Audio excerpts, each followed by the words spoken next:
Hi, this is Chris from the Stephanie Miller Show. Please enjoy this exclusive clip from Political Voices Network.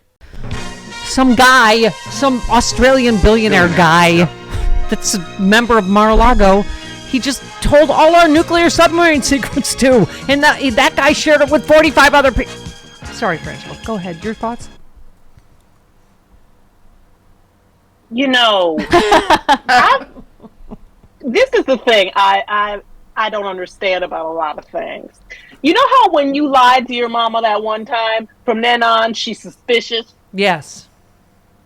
I'm trying to understand how we didn't know Donald Trump, who was a liar, was going to be a liar. Like, how did we not know? Like, yeah. Somebody could have warned us. I don't know, Hillary. Yeah.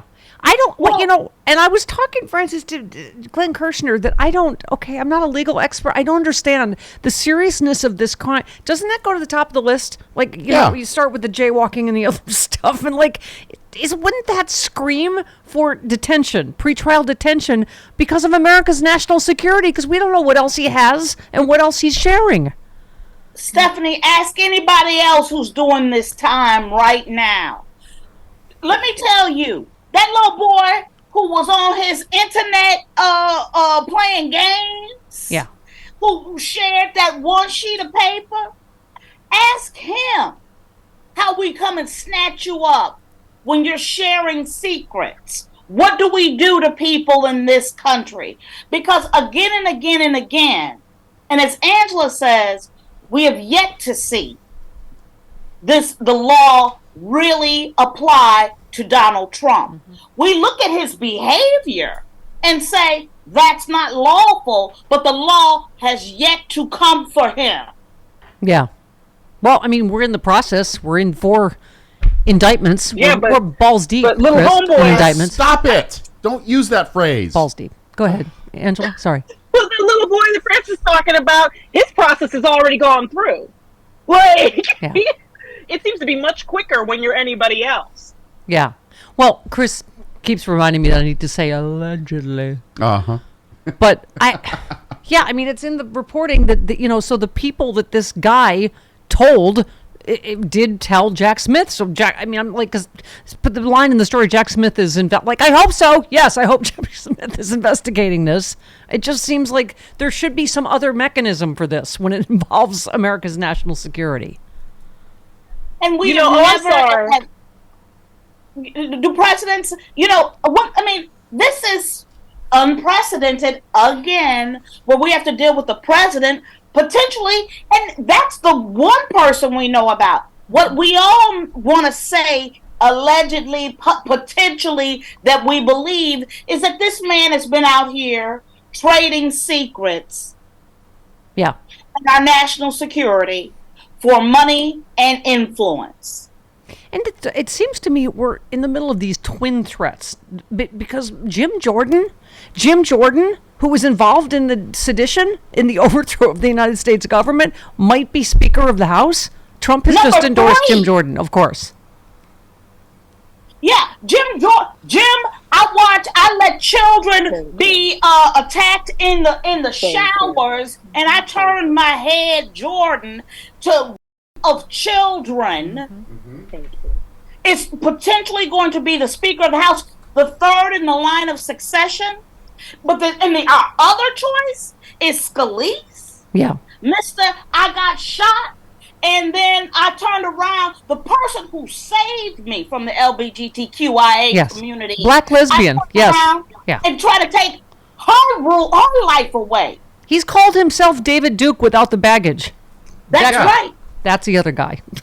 This story, when you think this could not be just a bigger clown show, Representative Garrett Graves, he's a Republican of Indiana, said he thinks the House Republican Conference would have devolved into a physical fight had lawmakers stayed in town Tuesday night after they voted to oust Kevin McCarthy. He said, I'll be really candid. I think if we'd stayed together in the meeting last night, I think you would have seen fists thrown. And I'm not being dramatic when I say that. He is Graves is a McCarthy ally. He defended the decision of acting speaker, the teeny tiny angry leprechaun, Patrick McHenry, to send lawmakers home. He said there's a lot of raw emotions right now. I think it was best to let folks go back home, decompress a little, and then come back together. Matt Gaetz sharply criticized the decision. Well, he would have been the first one to get punched, by the way. Exactly. But, I mean, and then them blaming Democrats. Is this not them saying we are a mess? We don't know how to govern. Please help us.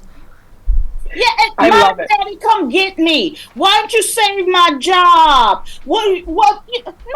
No. This your mess. This your milk. Clean it up. Mm-hmm. Yeah. I that was the height of and they still are mad. Right. There's still stories about how they're going to exact revenge on Democrats. I think somebody said it, right, Jody, that we quoted this morning for, getting Democrats for getting rid of McCarthy. We didn't get rid of McCarthy. You got rid of your own speaker. Yeah. They wouldn't have given us one vote if it were Nancy Pelosi or Hakeem Jeffries. They made Nancy Pelosi move out of her office. These people are not well wishers or helpers. Yeah. Yeah.